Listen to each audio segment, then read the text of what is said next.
یہ national audio library for the blind کی آواز ہے۔ بصیرت ایپیسوڈ 3۔ میری بات سنیے گا، اب میں ذرا چودھری اعظم کے گھر تک جا رہی ہوں۔ خالہ نذیرہ اپنے شوہر کو بتاتے ہوئے بولی، تم چودھری اعظم کے گھر کیا کرنے جا رہی ہو؟ سلطان نے پوچھا۔ اوروں کے گھر کی کرنے جاتی ہوں۔ خالہ نذیرہ غصے سے بولی۔ بیوی کا غصہ دیکھ کر سلطان اٹھ کھڑا ہوا۔ سلطان کو ڈر تھا کہ نذیرہ میرے منہ پر کچھ اٹھا کے نہ مار دے۔ سلطان نے اپنا منہ دونوں ہاتھوں سے چھپایا اور کہا، میں جانتا ہوں کہ تم دوسرے کے گھر رشتے کروانے جاتی ہو، مگر چودھری اعظم تو پہلے سے شادی شدہ ہے، اور نیک بخت تم تو ایسے غصے میں آ گئی۔ میں نے تو تم سے اس لیے پوچھا تھا کہ تم وہاں کیا کرنے جا رہی ہو؟ وہ رنڈوا ہو گیا، بیوی مر گئی ہے اس کی۔ خالہ نذیرہ نے جواب دیا، اللہ کرے تم بھی کبھی مرو، میں بھی دوسری شادی کروں۔ سلطان منہ ہی منہ میں بڑبڑاتے ہوئے بولا، کہ تم کیا بڑبڑا رہے ہو؟ او نہیں نیک بخت، تم جاؤ، میں تو یہ سوچ رہا تھا کہ تم نیک کام کرنے جا رہی ہو، جلدی سے چودھری صاحب کے گھر جاؤ۔ اچھا، میں چودھری اعظم کے گھر جا رہی ہوں، تم خیال رکھنا گھر کا۔ جی جی آپ جائیں، میں گھر پر ہی ہوں۔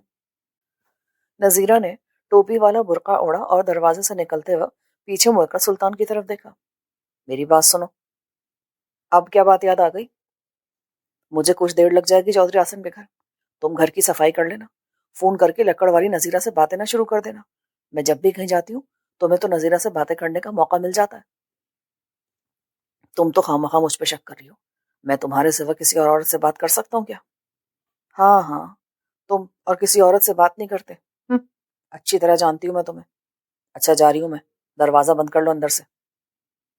سلطان نے زور سے دروازہ بند کیا اور کہا، اللہ کرے نذیرہ تو جلدی مر جائے، میری تو جیسی زبان دراز عورت سے جان چھوٹے، میں کوئی فرما بردار بیوی لے کر آؤں۔ نذیرہ چودھری اعظم کے گیٹ پر پہنچی تو گیٹ کے قریبی کرسی پر ایک دبلا پتلا آدمی بیٹھا تھا۔ نذیرہ نے اس سے پوچھا، چودھری اعظم گھر پر ہے؟ وہ دبلا پتلا آدمی اپنے سر پر خارش کرتے ہوئے بولا، وہ جی گھر پہ ہی ہے۔ تو تم کون ہو؟ میں جی ان کا ملازم سودا ہوں۔ اچھا تو جاؤ، جا کر چودھری جی کو بتاؤ کہ خالہ نذیرہ آئی ہیں۔ سودا اٹھا اور اپنے جسم پر خارش کرتا ہوا چودھری اعظم کے کمرے کا دروازہ کھٹکھٹانے لگا۔ وہ ہاں سودے، اندر آ جا، دروازہ کھلا ہے۔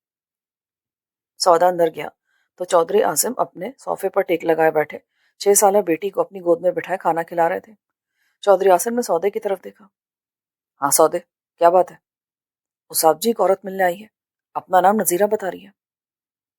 چودھری سمجھ گیا کہ وہ کون ہے۔ اس نے پیار سے اپنی بیٹی فروا کی طرف دیکھا۔ بابا جانی، میری خالہ ماں آئی ہے؟ نہیں بیٹا، آپ کی خالہ ماں نہیں آئی، کوئی عورت آئی ہے مجھ سے ملنے۔ اچھا۔ فروا کی آنکھیں اداس ہو گئیں۔ وہ اپنی خالہ ماں سے بہت اٹیچ تھی کیونکہ ماریا کی شکل اس کی بہن دانیہ سے ملتی تھی۔ فروا کو ماریا میں اپنی ماں نظر آتی تھی۔ بابا جانی، آپ کل بھی مجھے میری نانو اور میری خالہ کے پاس لے کر نہیں گئے، پلیز آج لے کر جائیں نا۔ یہ کہہ کر فروا رونے لگی۔ اوکے بیٹا، آج ضرور لے کر جاؤں گا، یہ تھوڑا سا کھانا کھا لو۔ نہیں، میں نہیں کھاؤں گی کھانا، میں نے اپنی خالہ کے پاس جانا ہے۔ سودے، تم اس عورت کو ٹی وی لانچ میں بیٹھاؤ، میں تھوڑی دیر تک آتا ہوں، فروا کو چپ کروا لو۔ سودا کمرے سے باہر نکلا اور نذیرہ کو ٹی وی لانچ میں بٹھا دیا۔ یہ چودھری اعظم کیا کہہ رہے ہیں؟ تم کیوں منہ لٹکا کر آ گئے ہو؟ جی صاحب جی کہہ رہے ہیں آپ بیٹھے، میں آتا ہوں۔ نذیرہ صوفے پر بیٹھ گئی۔ اور پنکھا تو چلا دو، اتنی گرمی ہے۔ سودے نے پنکھا چلا دیا۔ فروا تھی کہ چپ ہونے کا نام نہیں لے رہی تھی۔ او بیٹا چپ کر جاؤ، یہ لو اپنی نانی سے بات کرو۔ چودھری اعظم اپنے سیل فون پر جلدی جلدی نمبر ڈائل کرنے لگا۔ فون کی بیل جانے لگی پر کوئی فون نہیں اٹھا رہا تھا۔ 3-4 بیل کے بعد کسی نے فون اٹھایا۔ السلام علیکم۔ وعلیکم السلام، کیسے ہو بیٹا؟ فروا کیسی ہے؟ جی آنٹی، میں بالکل ٹھیک ہوں، فروا نہیں بات کرنی تھی آپ سے۔ یہ لو فروا بیٹا، بات کرو۔ ہیلو نانو، آپ کیسی ہیں؟ خالہ کیسی ہیں؟ نانو کی جان، نانو بھی ٹھیک ہے اور خالہ بھی ٹھیک ہے۔ نانو، میری خالہ سے بات کرا دو۔ بیٹا تمہاری خالہ بھی نہا رہی ہے، تم آج آ جاؤ، مجھے اور اپنی خالہ کو مل لو۔ ٹھیک ہے نانو، میں تھوڑی دیر تک آتی ہوں۔ اوکے، اللہ حافظ۔ فروا کا موڈ کچھ ٹھیک ہو گیا۔ چلو بیٹا اب کھانا کھا لو، پھر میں تمہیں تیار کرتا ہوں، پھر ہم چلیں گے۔ خالہ نذیرہ نے اشارے سے سودے کو بلایا۔ او جی خالہ جی، او کی گل ہے؟ کہ تم کیا جی کر رہے ہو؟ پانی پلاؤ مجھے، اتنی گرمی سے آئی ہوں، پہلے آدھا گھنٹہ مجھے باہر بٹھا کے رکھا اور اب یہاں بٹھا دیا۔ سودا کچن میں گیا، فریج کھولا اور جوس نکال کر لایا۔ کچن میں عاصم کی بھابھی آئی اور بولی، یہ لاؤنج میں کون عورت بیٹھی ہے اور یہ تم کس کے لیے جوس لے کر جا رہے ہو؟ بیگم صاحبہ، یہ عورت بڑے صاحب سے ملنے آئی ہے، میں نہیں جانتا کہ یہ کون ہے، میں جوس بھی اسی کے لیے لے کر جا رہا ہوں۔ اچھا اچھا ٹھیک ہے، جاؤ دے آؤ۔ نتاشا بولی۔ سودا لاؤنج میں آیا، یہ لو خالہ جی۔ خالہ نے جب ایک گھونٹ بھرا تو جوس پی کر خوش ہو گئی۔ سودے، میری بات تو سنو۔ نتاشا نے سودے کو آواز دی۔ ہے سودے، وہ یہ کس عورت کی آواز ہے؟ میں تو سمجھ رہی تھی اس گھر میں کوئی عورت نہیں رہتی۔ نذیرہ نے حیران ہو کر کہا، یہ چھوٹے صاحب سجاد کی بیوی ہیں۔ سودے، بات سنو میری، تمہیں آواز نہیں آ رہی کیا؟ جی بیگم صاحبہ، آیا۔ سودا بھاگا بھاگا نتاشا کے پاس گیا۔ جی، کیا کام ہے؟ ابھی کچھ دیر پہلے فروا رو رہی تھی۔ میں نہیں جانتا جی، فروا بیٹی کیوں رو رہی تھی؟ بیگم صاحبہ، کوئی اور کام تو نہیں ہے؟ نہیں نہیں، بس کوئی کام نہیں، فروا کا ہی پوچھنا تھا۔ تو میں جاؤں؟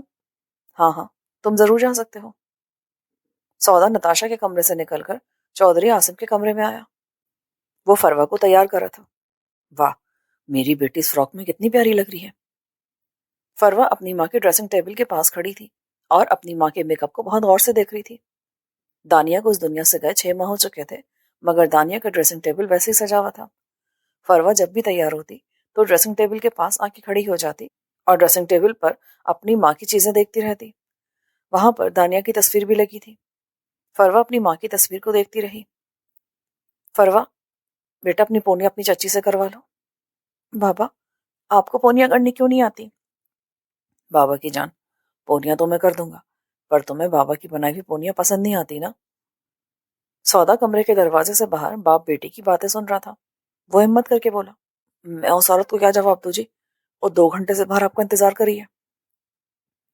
چودھری عاصم نے فروا کے بالوں میں کنگھی کرتے ہوئے کہا، اس سے کہو کل شام 4 بجے آ جائے، میں فروا کو اس کی نانی کے گھر لے کر جا رہا ہوں۔ اچھا صاحب جی۔ سودا نذیرہ کے پاس آیا، خالہ جی آپ جائیں، کل شام 4 بجے آ جائے گا۔ کیوں؟ اب کیا بات ہے چودھری عاصم کو 2 گھنٹے مجھے بٹھائے رکھا؟ جی وہ اپنی بیٹی فروا کو اس کی نانی کے گھر لے کے جا رہے ہیں، وہ اپنی نانی اور خالہ دونوں سے ملے گی۔ خالہ سے ملوانے جا رہے ہیں؟ یہ سن کر نذیرہ کا منہ کھلے کا کھلا رہ گیا۔ اچھا، خالہ ہے تو مجھے کل کیوں بلوایا؟ خالہ موجود ہے تو مجھے رشتہ لینے کی کیا ضرورت ہے؟ چلو جی، میرا تو 15,000 مر گیا۔ نذیرہ منہ ہی منہ میں بڑبڑاتی ہوئی بولی اور گیٹ سے باہر نکل گئی۔ فروا بیٹے، یہ دیکھو پونیاں تو میں نے کر دی ہیں، ٹھیک ہے نا؟ فروا ڈریسنگ ٹیبل پر جا کر اپنی پونیاں دیکھنے لگی تو اس کی نظر ڈریسنگ ٹیبل پر رکھے پرفیوم پر پڑی جو اس کی ماں لگایا کرتی تھی۔ فروا نے شیشے اٹھا کر ڈھکن کھولا اور خوشبو سونگنے لگی۔ بابا، ایسے لگ رہا ہے جیسے ماما آ رہی ہو۔ اس پرفیوم کی خوشبو سونگ کر تو عاصم بھی اداس ہو جاتا تھا اور اس کو بھی ایسا ہی لگتا تھا کہ دانیہ کہیں آس پاس ہی ہے۔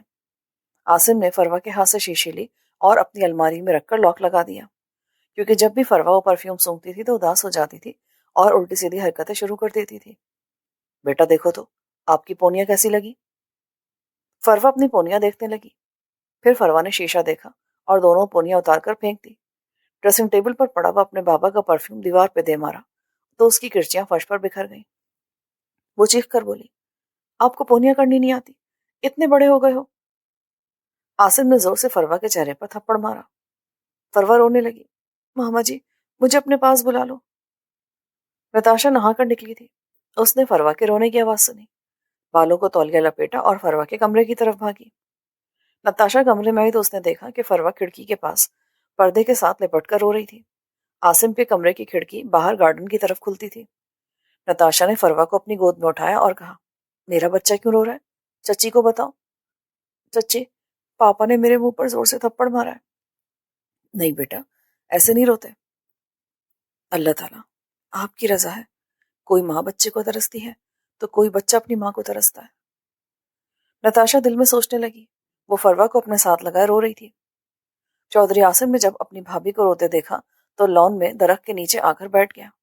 وہ بار بار سگریٹ لے رہا تھا۔ عاصم کی آنکھیں بھی نم تھیں اور سرخ بھی، کیونکہ جب بھی جو چودھری عاصم پریشان ہوتا تو اس کی آنکھیں سرخ ہو جایا کرتی تھیں۔ نتاشا فروا کو اٹھا کے اپنے کمرے میں لے آئی۔ میری بیٹی تو بہت اچھی ہے۔ نہیں، میں بہت گندی بچی ہوں، اس لیے پاپا مجھے مارتے ہیں۔ نہیں نہیں، ایسے نہیں کہتے، پاپا تو تمہیں بہت پیار کرتے ہیں۔ نتاشا نے فروا کو سمجھایا تو اس کا موڈ ٹھیک ہو گیا۔ رو رو کے سارا منہ خراب کر لیا۔ آؤ میں تمہارا منہ دھلواؤں، پھر تمہیں تیار کرتی ہوں۔ نہیں، میں خود اپنا فیس واش کروں گی۔ ارے بیٹا لاؤ، میں دھلواتی ہوں، اگر آپ خود منہ دھو گی نا تو سارے کپڑے گیلے ہو جائیں گے۔ نتاشا نے فروا کو اپنی گود میں اٹھایا اور منہ دھلا کے کمرے میں آ کر بیڈ پر بٹھا دیا۔ لو بیٹا، اپنا منہ خشک کر لو ٹاول سے۔ میں یہ ٹاول استعمال نہیں کروں گی، مجھے اپنا ٹاول چاہیے۔ اچھا چلو، تمہارا ٹاول لے آتے ہیں۔ نتاشا نے فروا کو ٹاول لا کر دیا۔ فروا اپنا منہ صاف کرنے لگی۔ نتاشا فروا کو بہت شوق اور پیار سے تیار کرنے لگی۔ نتاشا کو یہ احساس بہت شدت سے ہو رہا تھا کہ کاش اس کی بھی کوئی بیٹی ہوتی، وہ بھی اسے ایسے ہی تیار کرتی، ایسے اس کے نخرے اٹھاتی۔ لپ گلاس لگا کے نتاشا فروا کو پونیاں کرنے لگی۔ فروا، اپنا سر سیدھا کرو۔ ارے یار، شیشے میں پھر دیکھ لینا۔ فروا نے فوراً سر سیدھا کر لیا۔ نتاشا نے اس کی پونیاں بنائی اور کنگھا پاس پڑے بیڈ پر رکھ دیا۔ ارے واہ، تم تو بالکل ڈال لگ رہی ہو۔ اچانک کمرے کا دروازہ کھلا۔ نتاشا نے سمجھا کہ عاصم بھائی آئے ہیں۔ اس نے فوراً سر پہ دوپٹہ اوڑھ لیا۔ پیچھے مڑ کر دیکھا تو اس کے شوہر سجاد کھڑے تھے۔ آپ اتنی جلدی کیوں آ گئے؟ 1 گھنٹہ پہلے تو گئے تھے، خیریت؟ بس باہر جانا پڑ گیا، پھر میرا دل نہیں کیا تو میں گھر آ گیا۔ واہ، فروا اپنی چاچی کے ساتھ کیسے بھائی؟ نتاشا نے سجاد کو اشارے سے بتایا کہ عاصم نے فروا کو مارا ہے۔ جب سجاد نے یہ سنا تو اس کو بہت غصہ آیا۔ کدھر ہے بھائی؟ مجھے کیا پتا، اپنے کمرے میں ہوں گے۔ سجاد اس کے کمرے میں گیا تو عاصم وہاں نہیں تھا۔ وہ باہر لان میں آیا تو دیکھا کہ عاصم لان میں سگریٹ پی رہا ہے۔ عاصم نے اپنے بھائی کو دیکھا تو فوراً سگریٹ بجھا دی۔ عاصم بھائی، فروا کہاں ہے؟ نتاشا اپنے ساتھ لے کر گئی تھی۔ کیا نتاشا کے پاس نہیں ہے وہ؟ عاصم گھبرا کے بولا۔ ہاں، نتاشا کے ہی پاس ہے، پر آپ نے اسے مارا کیوں؟ کچھ شرم کرو یار، چھوٹی سی بچی ہے۔ میں کیا کروں، مجھے بہت تنگ کرتی ہے۔ جب اسے اپنی ماں یاد آتی ہے نا تو چیزیں توڑنا شروع کر دیتی ہے۔ پھر میری کچھ سمجھ نہیں آتا کہ میں کیسے سمجھاؤں اس کو۔ جاؤ سجاد، فروا کو لے کر آ جاؤ، میں اس کو اس کی نانی کے گھر چھوڑاؤں، پھر اس کا موڈ ٹھیک ہو جائے گا۔ جب ناراض ہو جاتی ہے نا تو پھر بڑی مشکل سے مانتی ہے۔ عاصم بھائی، آپ فروا کو ماں کی طرح سمجھنے کی کوشش کیا کریں۔ یار، میں اسے بہت پیار کرتا ہوں، لیکن اب مجھے پتا چلا کہ ماں کے قدموں تلے جنت کیوں ہے۔ جیسے ماں اپنے بچوں کو رکھتی ہے نا، ویسے ایک باپ کبھی نہیں رکھ سکتا۔ اچھا ٹھیک ہے، میں فروا کو لے کر آتا ہوں، آپ پریشان مت ہو۔ وہ اپنے کمرے میں واپس آیا۔ چلو آؤ فروا بیٹا، پاپا کے ساتھ جا کے دوستی کر لیں۔ نہیں، میں ایسے دوستی نہیں کروں گی، پہلے پاپا مجھ سے سوری کریں۔ ٹھیک ہے، پاپا آپ سے سوری بھی کریں گے، چاچو بھی آپ سے سوری کرتے ہیں۔ سجاد نے فروا کو اپنی گود میں لیا اور کمرے سے لے جانے لگا۔ چاچو تھوڑی دیر رکے۔ کیوں، اب کیا ہوا؟ میں چاچی کو تو پیار کر لوں۔ فروا نے نتاشا کی باہوں میں باہیں ڈال کر اس کا منہ چوم لیا۔ نتاشا نے بھی فروا کو پیار کیا۔ اب چلیں؟ جی۔ سجاد نے فروا کو اٹھایا اور باہر لان میں لے آیا۔ عاصم وہاں بے چینی سے ٹہل رہا تھا۔ عاصم نے فروا کو اٹھانے کے لیے اپنی باہیں پھیلائیں، مگر فروا نے منہ دوسری طرف پھیر لیا۔ میرا بیٹا، میرے پاس آ جاؤ۔ سوری، اب آپ کے پاپا کو کبھی نہیں ماریں گے۔ چلو فروا، چاچو کے کہنے پر پاپا سے دوستی کر لو۔ پھر فروا نے اپنے باپ کی طرف منہ کیا تو عاصم نے فروا کو اٹھا کے سینے سے لگا لیا۔ میرا بیٹا، I am really sorry. It's okay papa. Sajjad تالیاں بجانے لگا۔ گڈ، ویری گڈ، اب پاپا سے کبھی ناراض نہیں ہونا۔ اوکے چاچو۔ چلے فروا نانی کے گھر؟ چلیں پاپا۔ عاصم نے گاڑی سٹارٹ کی اور نانوں کے گھر کی طرف روانہ ہو گئے۔ راستے سے ایک بیکری سے کیک لیا۔ فروا نے دور سے اپنی نانی کے گھر کا گرین گیٹ دیکھ لیا تھا۔ اس کی خوشی دیکھنے والی تھی۔ جیسی گاڑی رکی، اس نے گیٹ کھولا اور دروازے پر بیل دینے لگی۔ بیٹا، میرا ویٹ تو کر لو۔ عاصم نے فروا کو کیک کا ڈبہ پکڑایا۔ جب گیٹ کھلا تو سامنے فروا کی نانی کھڑی تھی۔ فروا بھاگ کر نانی کے ساتھ جا کے لپٹ گئی۔ اے میرا بچہ، میں صدقے، آج تو پری لگ رہی ہے۔ نانی فروا کو اٹھائے کمرے میں لے گئی۔ خالہ کدھر ہے؟ ابھی آتی ہے۔ ماریا، ادھر آؤ، بات سنو، دیکھو تو کون آیا ہے۔ جی امی، ابھی آئی۔ ماریا کچن سے باہر آئی تو جلدی سے آ کر فروا کو اٹھا لیا۔ عاصم نے ماریا کو دیکھا تو نظریں جھکا لی، کیونکہ ماریا بالکل دانیہ ہی لگ رہی تھی۔ بیٹا، یہ کیک تو اپنی نانوں کو دے دو۔ اوکے پاپا. نانو یہ کیک. فروا نے کیک اپنی نانی کو تھما دیا. پھر فروا ماریا کے ساتھ کچن میں چلی گئی. بیٹا جی اس تکلف کی کیا ضرورت تھی؟ او کوئی بات نہیں خالہ جی. فروا ماریا کے ساتھ کچن میں چلی گئی تھی. اس نے پوچھا خالہ محمد علی اور محمد ولی کدھر ہیں؟ وہ دونوں سو رہے ہیں. ابھی بڑی مشکل سے سوئے ہیں. ماریا کے 2 بچے تھے جو کہ جڑواں تھے. ان کی عمر 6 ماہ تھی. تو میں آئس کریم دوں؟ جی خالہ. چلو تم اپنے پاپا کے پاس چل کر بیٹھو، میں تم دونوں کے لیے لے کر آتی ہوں. پر پاپا آئس کریم نہیں کھاتے. مجھے ہی دے دو، میں یہیں کھا لوں گی. پھر کچن میں نانی آئی اور ماریا سے بولی بیٹا عاصم کے لیے چائے بنا دو. جی ابھی لے کر آتی ہوں. پہلے خالہ مجھے آئس کریم دے. اوکے. ماریا نے آئس کریم نکال کر فروا کو دی. پھر اس نے چائے بنائی اور عاصم کے پاس رکھ دی. ماریا نے پرپل کلر کا سوٹ پہنا تھا. عاصم کو یہی لگ رہا تھا جیسے دانیہ اس کو چائے دے رہی ہو. اس کی آنکھوں میں آنسو آ گئے. اس نے منہ دوسری طرف پھیر لیا. وہ چاہتا تھا کہ وہ جلدی یہاں سے چلا جائے. فروا بھی آئس کریم کھاتی ہوئی ماریا کے پیچھے ہی آ گئی. عاصم نے جلدی جلدی چائے پی اور فروا سے پوچھا بیٹا آپ یہیں پر رہو گی؟ میں آپ کو شام میں لے جاؤں یا ابھی چلو گی؟ پاپا میں آپ کے ساتھ ہی جاؤں گی. ارے اتنی جلدی بھی کیا ہے، ابھی تو تم لوگ آئے ہو. نانی میں نے شام میں چاچو کے ساتھ پارک بھی جانا ہے. فروا کی نانی نے خوش ہو کر فروا کی طرف دیکھا. اس کی نانی اور خالہ فروا کی کنڈیشن دیکھ کر مطمئن ہو گئی تھی کہ فروا اپنی چچی کے ساتھ خوش ہے. رکو تو بیٹا، میں نے فروا کے لیے کچھ کپڑے بنائے ہیں، وہ لے آؤں. نانی اندر گئی اور 2 سوٹ لا کر فروا کو پکڑائے. یہ لو میں نے تمہارے لیے بنائے ہیں. فروا اپنی خالہ کی طرف دیکھ رہی تھی کہ ماریا کو سمجھ آ گئی. ہاں ہاں میں نے تمہارے لیے ڈال لی ہے، آؤ میرے ساتھ. ماریا فروا کو اپنے ساتھ کمرے میں لے گئی. بولنا نہیں ورنہ علی اور ولی اٹھ جائیں گے. فروا خاموش کھڑی رہی. ماریا نے الماری سے ڈال نکال کر فروا کو دی. فروا بھاگ کر کمرے سے نکل گئی. چلیں بابا. اللہ حافظ نانو. اللہ حافظ خالہ. اوکے اللہ حافظ. دونوں نے بیک وقت جواب دیا. عاصم نے گاڑی سٹارٹ کی تو فروا ساتھ آ کر بیٹھ گئی. اس کے ہاتھ میں کپڑوں والا شاپر اور ڈال تھی. اب تو خوش ہونا بیٹا. جی بابا بہت زیادہ. راستے بھر دونوں باپ بیٹی باتیں کرتے رہے. فروا کی نانی کا گھر کا فاصلہ تقریباً 15 منٹ کا تھا. عاصم اور فروا گھر پہنچے. تم گھر میں چلو، میں نے کہیں کام سے جانا ہے، رات 10 بجے تک آ جاؤں گا. فروا گاڑی سے اتری اور بھاگی بھاگی اپنی چچی کے پاس گئی. چچی کو ڈال اور کپڑے دکھائے. واہ بھائی بڑے پیارے کپڑے ہیں اور ڈال بھی بہت پیاری ہے. چچی نے کہا. نسیم کپڑا لے کر چارپائی پر لیٹی ہوئی تھی. امی میرے بالوں میں تیل لگا دو. شافیہ بولی بیٹا شام میں تیل نہیں لگاتے، نزلہ ہو جاتا ہے. امی آپ اتنی پریشان کیوں ہیں؟ اٹھ کر بیٹھ جائیں، باتیں کریں مجھ سے. بیٹا میں اس لیے پریشان ہوں کہ عید کے بعد کوئی بھی کپڑا سینے کو نہیں لے کر آیا.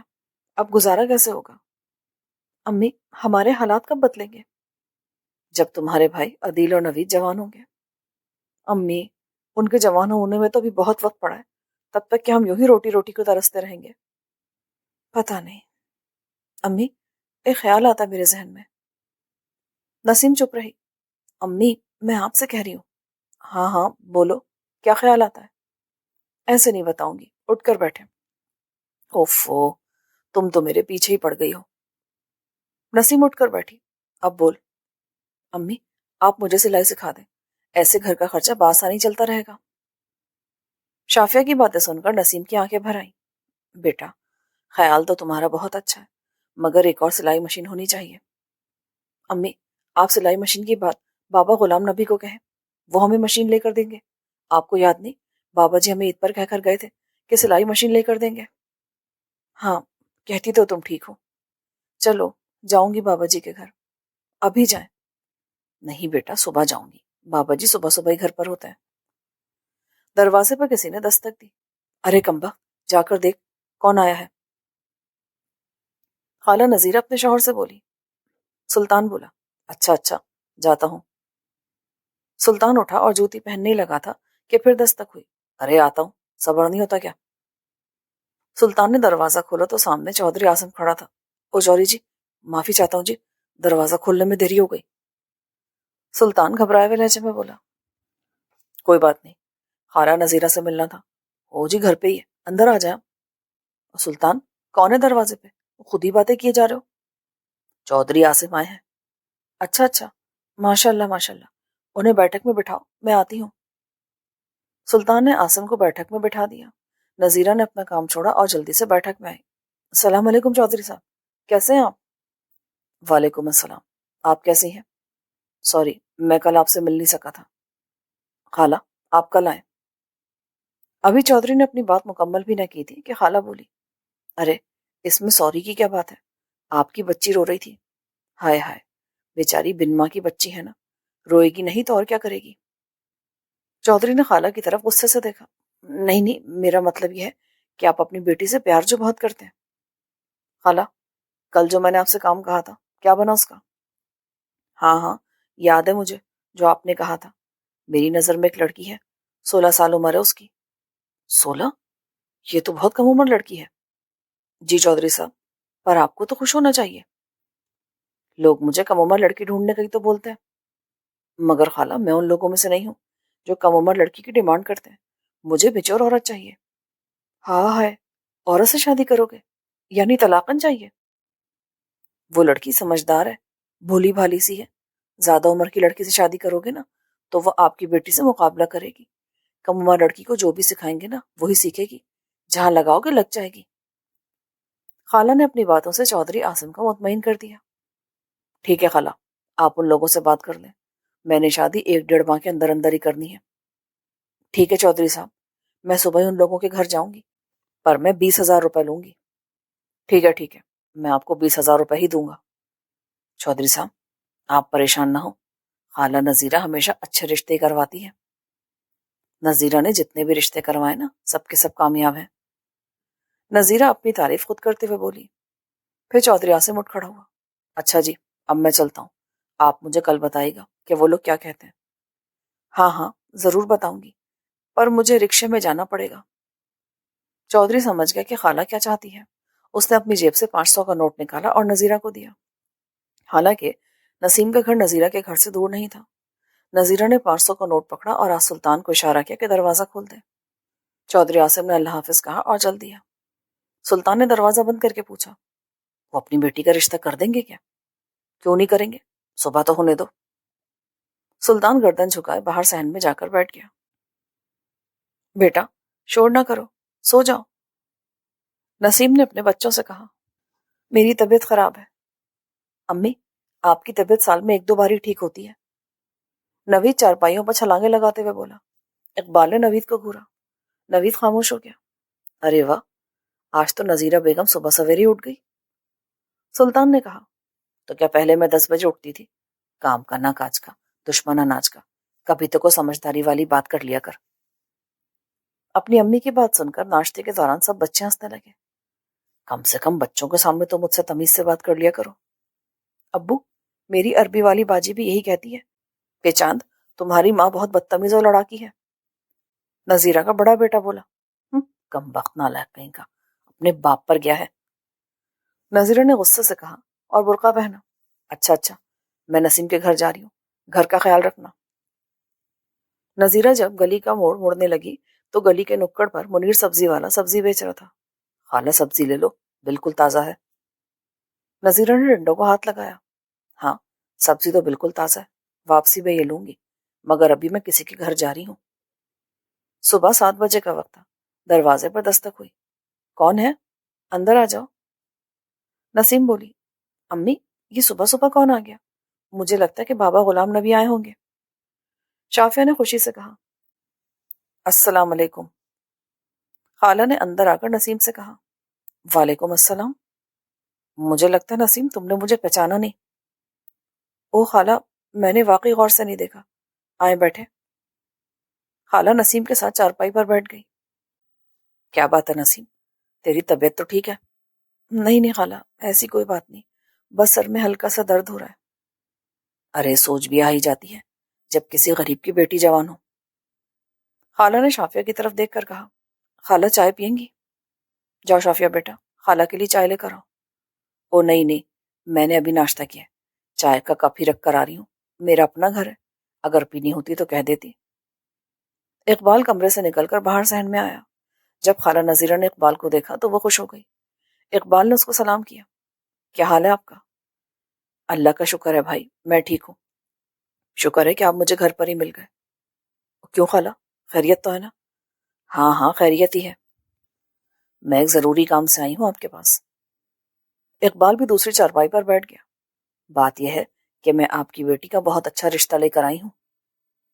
جب رشتے کی بات سنی تو نسیم اور اقبال ایک دوسرے کی طرف دیکھنے لگے۔ پھر نسیم نے عائشہ اور شافیہ کو اشارہ کیا کہ کمرے میں جائیں۔ وہ کمرے سے چلی گئی۔ میں آپ کی بڑی بیٹی کے لیے چودھری عاصم کا رشتہ لائی ہوں۔ چودھری عاصم کا رشتہ؟ مگر وہ تو بہت امیر آدمی ہے اور ہم تو بہت غریب ہیں۔ اقبال نے حیرت سے کہا، ویسے بھی ہماری بیٹی کی عمر بہت کم ہے۔ آخر اب شادی تو کرنی ہے نا، عمر کم ہو یا زیادہ۔ آپ کے چودھری عاصم کی شادی نہیں ہوئی ابھی تک کیا؟ ہوئی تھی، 6 ماہ پہلے اس کی بیوی کا انتقال ہو گیا تھا۔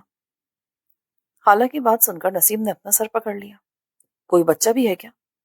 ہاں ہاں، ایک بیٹی ہے، تمہاری چھوٹی بیٹی کی عمر کی۔ خالہ نے نمرہ کی طرف دیکھ کے کہا، تم نے اپنی بیٹی کی شادی کب کرنی ہے؟ یہی کوئی 2-3 سال بعد۔ دیکھو نسیم، اب رشتہ خود گھر آیا ہے، 2-3 سال بعد تم ڈھونڈتی پھرو گی، پر اتنا اچھا رشتہ تمہیں کہیں نہیں ملے گا۔ آپا، ہم چودھری عاصم کے ساتھ پورا نہیں اتر سکتے۔ اقبال نے کہا، لو بھلا، کیوں نہیں اتر سکتے؟ اس نے خود مجھے کہا ہے کہ کوئی غریب سی لڑکی ڈھونڈو۔ کہیں اور کرو گے نا تو لاکھوں کا جہیز دینا پڑے گا، یہاں تو کوئی جہیز وہیز بھی نہیں دینا، نہ کوئی ساس نہ کوئی نند، بی بی آپا ہی پردھان۔ ارے تم لوگ ہاں تو کرو، تمہاری بیٹی وہاں راج کرے گی، راج۔ خالہ نذیرہ بہت ہوشیار تھی، اس نے اپنی باتوں سے دونوں میاں بیوی کو کچھ راضی کر لیا۔ اچھا، تو کیا میں چودھری عاصم کو ہاں کر دوں؟ ہم اپنے بڑوں سے مشورہ کر لیں، پھر بتائیں گے آپ کو۔ ہاں ابا، بیٹی کا معاملہ ہے، سوچ کر ہی کرنا پڑے گا۔ ابھی تو 8 بجے ہیں، میں اب شام کو آؤں گی، آپ مشورہ کر دیں۔ یہ کہہ کر خالہ چلی گئی۔ شافیہ کے ابو، رشتہ تو اچھا ہے، کل بھی کرنی ہے اور آج بھی، ہم ہاں کر دیں کیا؟ ہاں، سوچ تو میں بھی یہی رہوں، میں اپنے بڑے بھائی اکبر سے مشورہ کر لوں۔ ہاں ہاں، آپ بھی کر لیں، میں بھی اپنی امی سے مشورہ کر لیتی ہوں۔ اقبال نے فون اٹھایا اور اکبر کو کال کی۔ بھائی، آپ ابھی آئیں گے؟ ایک ضروری بات کرنی ہے۔ کچھ دیر کے بعد اقبال کے بھائی اور بھابھی آ گئے۔ اقبال نے ان سے مشورہ کیا۔ ہاں اقبال، تم رشتہ کر دو، انکار نہ کرنا۔ اب مجھے دیکھ لو، جب افشاں کا رشتہ آیا تھا تو میں نے اس وقت انکار کر دیا تھا، پھر میں 3 سال رشتہ ہی ڈھونڈتا رہا، بڑی مشکل سے اچھا رشتہ ملا۔ جب اچھا رشتہ گھر آ جائے نا تو انکار نہیں کرنا چاہیے۔ ہاں بھائی، ہمارا تو یہی مشورہ ہے کہ شافیہ کا رشتہ کر دو۔ اس کی بھابھی نے کہا، ہاں بہت اچھا رشتہ ہے۔ بھائی اور بھابھی کی بات سن کر اقبال اور نسیم مطمئن ہو گئے۔ نسیم، تم نے اپنی امی سے مشورہ کیا؟ جی، امی بھی یہی کہہ رہی ہیں کہ تم رشتہ کر دو، بہت اچھا رشتہ ہے، اور یہ کہہ رہی تھی کہ ایک بار ان کے گھر کا چکر ضرور لگانا۔ ہاں یہ تو وہ ٹھیک کہہ رہی ہیں، ہم کل ہی چودھری عاصم کے گھر جائیں گے۔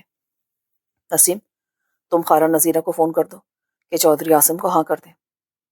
فون کرنے کی کیا ضرورت ہے، وہ شام کو ہی آ جائیں گے۔ نہیں، تم خالہ کو فون کر کے ہی بتا دو۔ اقبال نے نسیم کو فون پکڑایا۔ نسیم نے خالہ نذیرہ کو فون ملایا تو اس نے پہلی بیل پر ہی اٹھا لیا۔ ہاں نسیم، میں شام کو آ جاؤں پھر؟ نہیں خالہ، آنے کی ضرورت نہیں ہے۔ کیا مطلب، کیا ضرورت نہیں؟ کیا رشتہ نہیں کرنا تم لوگوں نے؟ نہیں خالہ، رشتہ کرنا ہے، تم چودھری کو ہاں کر دو، مگر کل ہم تمہیں ساتھ لے کر چودھری عاصم کے گھر جائیں گے۔ خالہ نذیرہ سن کر خوش ہو گئی۔ مجھے یقین تھا کہ تم لوگ ضرور ہاں کرو گے۔ اچھا ٹھیک ہے خالہ، اللہ حافظ۔ امی، آج صبح سے آپ ہی کی شادی کی بات ہو رہی ہے؟ ہاں بیٹا۔ کیا شادی کرنی ہے آپ ہی کی؟ ہاں، ایک بہت اچھا رشتہ آیا ہے۔ کس شہر میں؟ اسی شہر میں۔ یہ تو اچھی بات ہے، آپ ہی ہم سے دور نہیں جائے گی۔ منگنی کب کریں گے امی؟ بیٹا منگنی نہیں کرنی، ڈائریکٹ شادی ہی کریں گے۔ معزز سامعین، جو ریکارڈنگ آپ نے ابھی سماعت فرمائی، اسے national audio library for the blind کی جانب سے پیش کیا گیا ہے۔ ہمارے یوٹیوب چینل کو لائک، سبسکرائب اور شیئر ضرور کیجیے۔ اپنی قیمتی تجاویز اور آراء کے اظہار کے لیے ہمارے کمنٹ سیکشن کا استعمال کیجیے۔ اگر آپ بھی رضاکارانہ طور پر ہمارے اس مشن کا حصہ بننا چاہیں تو ڈسکرپشن میں دیے گئے لنک کے ذریعے ہمارے واٹس ایپ گروپ کو جوائن کیجیے. شکریہ.